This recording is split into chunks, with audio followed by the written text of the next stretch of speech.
Hello students, आप सभी का स्वागत है।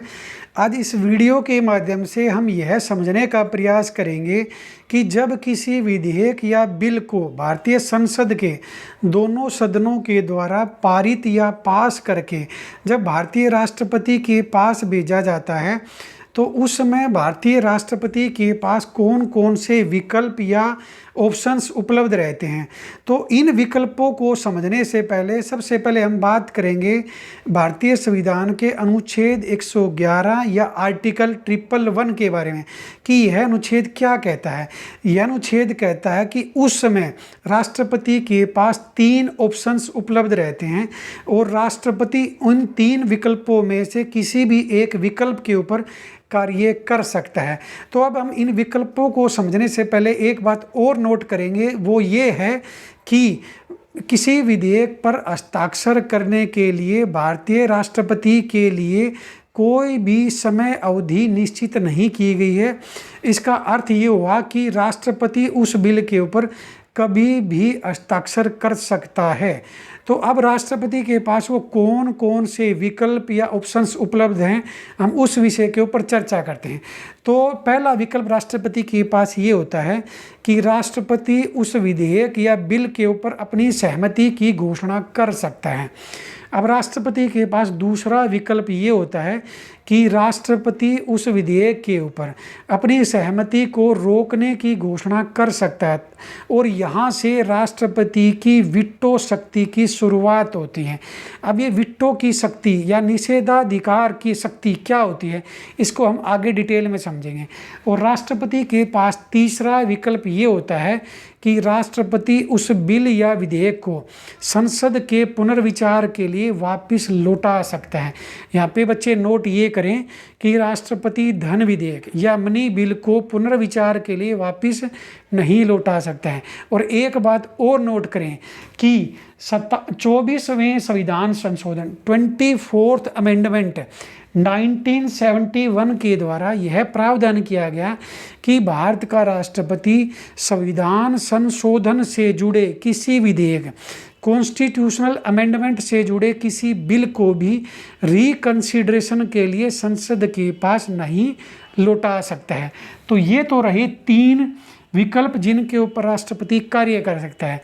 अब हम बात करेंगे कि वीटो पावर या निषेधाधिकार क्या होता है और यह शक्ति किन के पास उपलब्ध रहती है।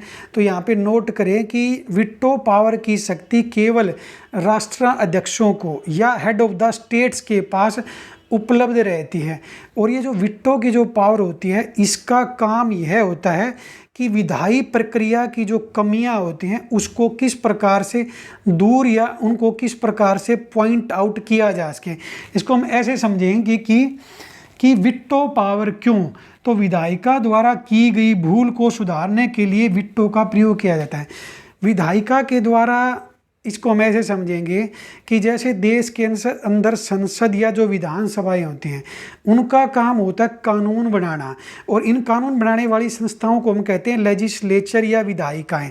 इन्होंने अगर किसी कानून को बनाने में अगर कोई भूल की है तो उस भूल को सुधारने के लिए राष्ट्राध्यक्ष के पास वीटो पावर होती है। राष्ट्राध्यक्ष उस विधेयक को कानून बनने से रोक सकता है।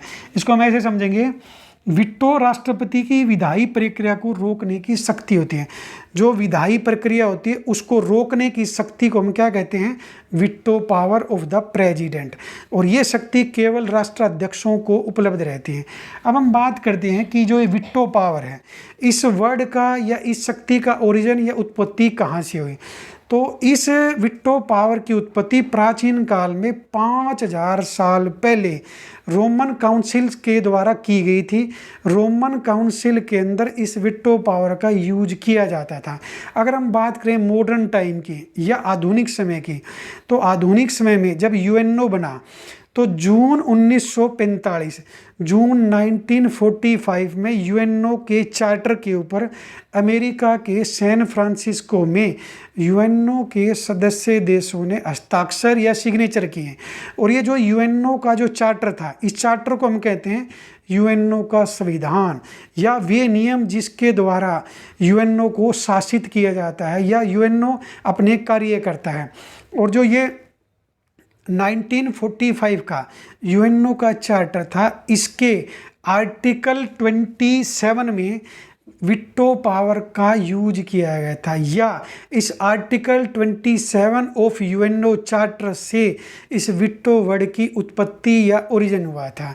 और ये यूएनओ के चार्टर में जो सिक्योरिटी काउंसिल, सुरक्षा परिषद के जो 5 स्थायी सदस्य थे, उनको ये वीटो पावर दी गई थी, ताकि जो संयुक्त राष्ट्र महासभा है उसकी जो विधायी प्रक्रिया है उसमें अगर कोई भूल है या कमी है उसको रोका जा सके।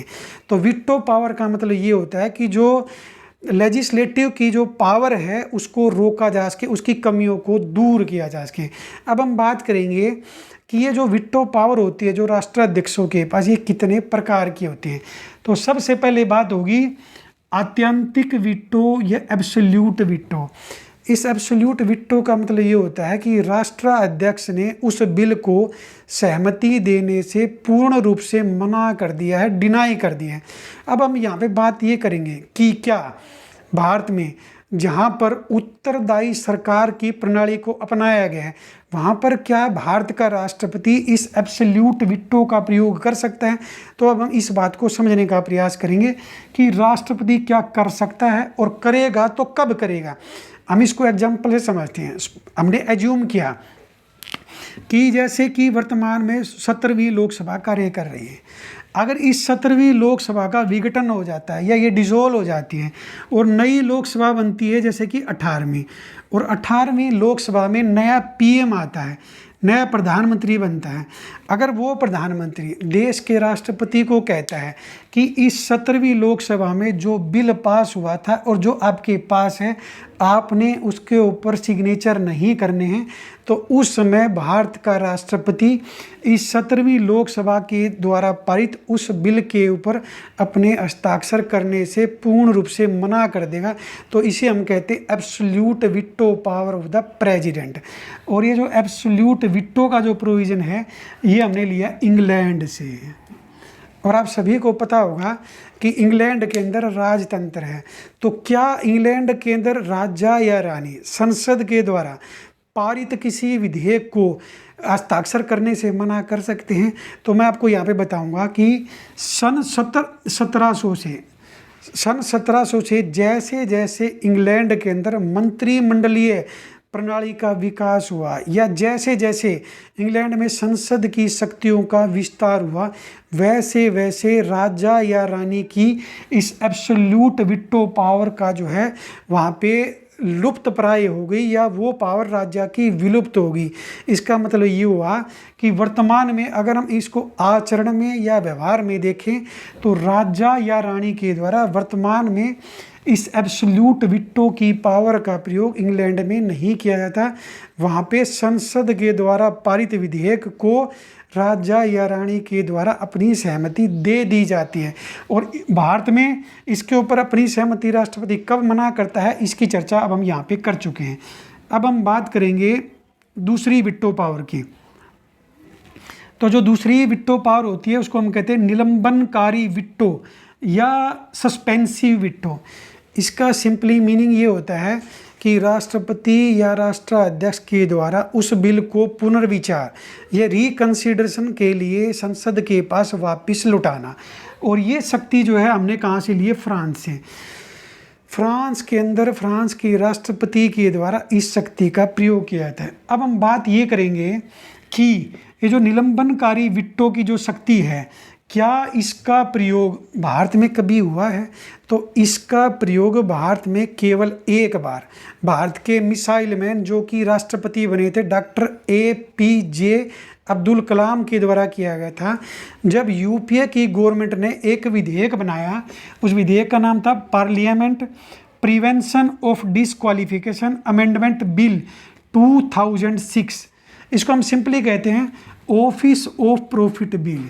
इस ऑफिस ऑफ प्रॉफिट बिल का मतलब ये था कि ये जो ऑफिस ऑफ प्रॉफिट, लाभ के पद की जो डेफिनेशन थी इसके अंदर जो है कुछ पोस्ट को या कुछ पदों को और शामिल कर दिया गया था। इसका मतलब ये हुआ कि कुछ और पदों को इस सूची में शामिल करके ये कहा गया था कि ये पद भी लाभ के पद नहीं माने जाएंगे।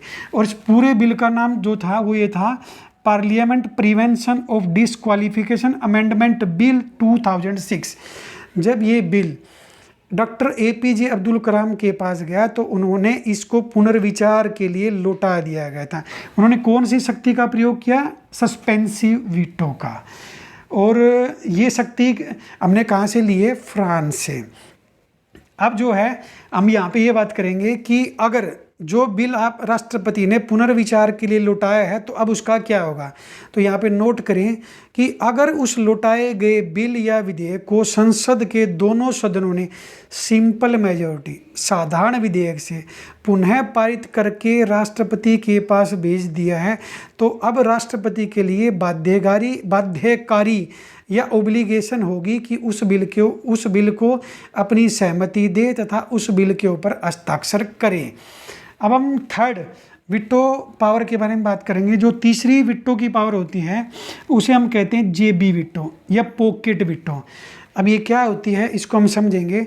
इसका मतलब ये होता है कि राष्ट्राध्यक्ष या हेड ऑफ द स्टेट ना तो उसके ऊपर हस्ताक्षर कर रहा है और ना उसको पुनर्विचार के लिए लौटा रहा है। तो राष्ट्रपति या हेड ऑफ द स्टेट की इस पावर को हम कहते हैं पॉकेट वीटो। और इंडिया के अंदर जब राजीव गांधी प्रधानमंत्री थे और ज्ञानी जैल सिंह जो राष्ट्रपति थे उस टाइम पे एक कानून आया था जिसको हम कहते हैं Indian post office amendment bill 1986। इस बिल के ऊपर ज्ञानी जैल सिंह राष्ट्रपति ने वीटो पावर का यूज किया था।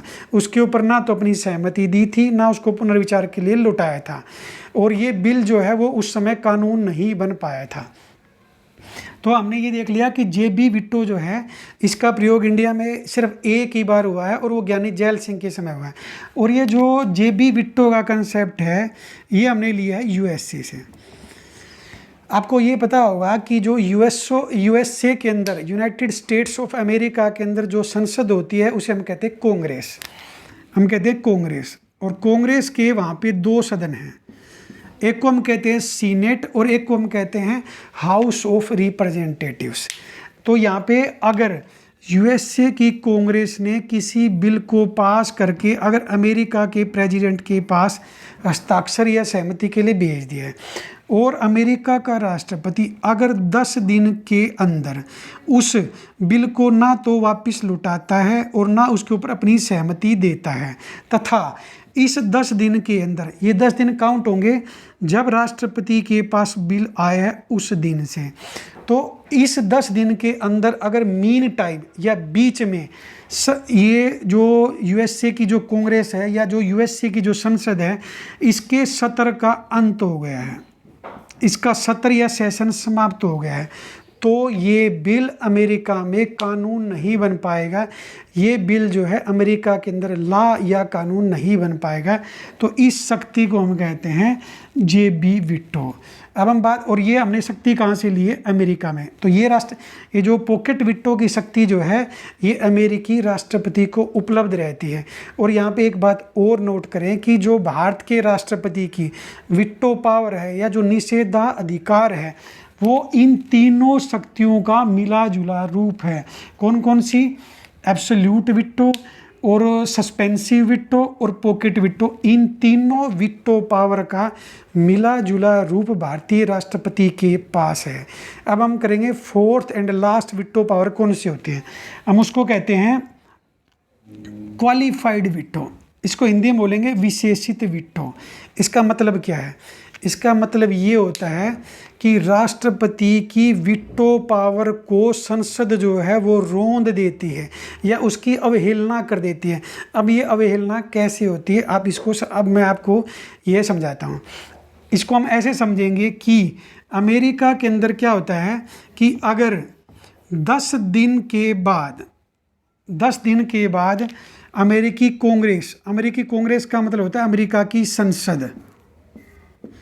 अमेरिका की संसद का सत्र अंत नहीं हुआ है। सत्र का अंत नहीं हुआ है। और यूएसए के प्रेसिडेंट ने उस बिल को संसद के उस सदन में जहां से उस विधेयक या बिल की शुरुआत हुई थी, उस सदन में अगर वापस लौटा दिया है, उस सदन में वापस लौटा दिया विद इन 10 डेज। अब अमेरिका की संसद क्या करती है? अमेरिका की संसद का मतलब है अमेरिकी कांग्रेस। और मैं बता चुका हूँ कि अमेरिकी कांग्रेस के 2 सदन हैं। ऊपरी सदन को वहाँ पे कहते हैं सीनेट और लोअर हाउस को वहाँ पे कहते हैं हाउस ऑफ रिप्रेजेंटेटिव्स। तो अगर राष्ट्रपति ने उस विधेयक को 10 दिनों के अंदर अगर वापस लौटा दिया है और कांग्रेस के सत्र का अंत नहीं हुआ है और संसद अभी भी चल रही है, तो वहाँ पे क्या होगा कि वहाँ की संसद अगर इस लौटाए गए बिल को संसद के दोनों सदनों में स्पेशल मेजोरिटी का मतलब है 2/3 मेजोरिटी से अगर उस विधेयक को दोबारा से पास कर देती है, तो वो विधेयक अब राष्ट्रपति के हस्ताक्षर के बिना भी अमेरिका में कानून बन पाएगा। यहाँ पे हमने क्या देखा कि इस क्वालिफाइड वीटो के अंदर क्या होता है कि अगर 10 दिन के अंदर लौटाए गए बिल को संसद 2/3 मेजोरिटी से पास कर देती है, तो वह बिल राष्ट्रपति के सिग्नेचर के बगैर भी अमेरिका में कानून बन पाता है। इसका कारण ये है कि अमेरिका के अंदर सेपरेशन ऑफ पावर है। अभी सेपरेशन ऑफ पावर का मतलब क्या है, इसको नेक्स्ट वीडियो में हम डिटेल से समझेंगे। अब क्या भारत के अंदर भी कोई विधेयक ऐसा हो सकता है कि जो राष्ट्रपति के हस्ताक्षर के बगैर ही कानून बन पाए? तो इसका जवाब होगा ना, क्योंकि भारत के अंदर जो राष्ट्रपति होता है, वो भारत की संसद का अभिन्न अंग होता है। अभिन्न अंग का मतलब ये हुआ कि अगर भारत में हमने कोई कानून बनाना है तो उस बिल के ऊपर सहमति हमें संसद के दोनों सदनों की प्लस में देश के राष्ट्रपति की, इन तीनों की सहमति तब होगी, तभी जाके कोई बिल पहले बनेगा वो एक्ट और फिर बनेगा वो लॉ।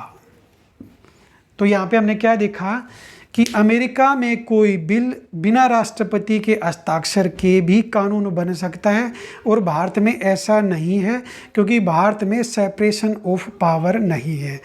तो उम्मीद करता हूँ कि, और यहाँ पे ये जो क्वालिफाइड वीटो था, इसको आप इंग्लिश में ऐसे समझें, the qualified veto is a useful device. ये एक उपयोगी उपकरण है अमेरिका में, वेयर द एग्जीक्यूटिव है, एग्जीक्यूटिव का मतलब होता है प्रेसिडेंट है, where the executive has no power of control over the legislature। इसका मतलब ये हुआ कि ये जो क्वालिफाइड वीटो है, ये वहाँ की संसद के पास एक उपयोगी उपकरण है जिसके द्वारा राष्ट्रपति लेजिस्लेचर की कानून बनाने की शक्ति को नियंत्रित नहीं कर सकता है। वो सत्र अवसान हो, चाहे वो संसद का चाहे डिजोल्यूशन हो या कोई और कारण हो, तो इन तीनों कारणों के द्वारा वहाँ के राष्ट्रपति के द्वारा संसद की कानून बनाने की प्रक्रिया को नियंत्रित नहीं किया जा सकता। और ये बात किस में कही गई है? क्वालिफाइड वीटो में। तो उम्मीद करता हूँ कि इस वीडियो के द्वारा आप वीटो क्या है, ये वीटो की शक्ति किस किस के पास होती है, इसकी उत्पत्ति कैसे हुई, और भारतीय राष्ट्रपति के बाद जो वीटो पावर है वो हमने किन किन देशों से ग्रहण की है। तो आपने देखा कि हमने इंग्लैंड से ग्रहण की है, हमने फ्रांस से ग्रहण की है और हमने अमेरिका से ग्रहण की है। और इन तीनों पावर्स का मिला जुला रूप जो है वो भारतीय राष्ट्रपति के पास है। तो उम्मीद करता हूँ कि आप इन सभी बातों को डिटेल से समझ गए होंगे। आप सभी का धन्यवाद।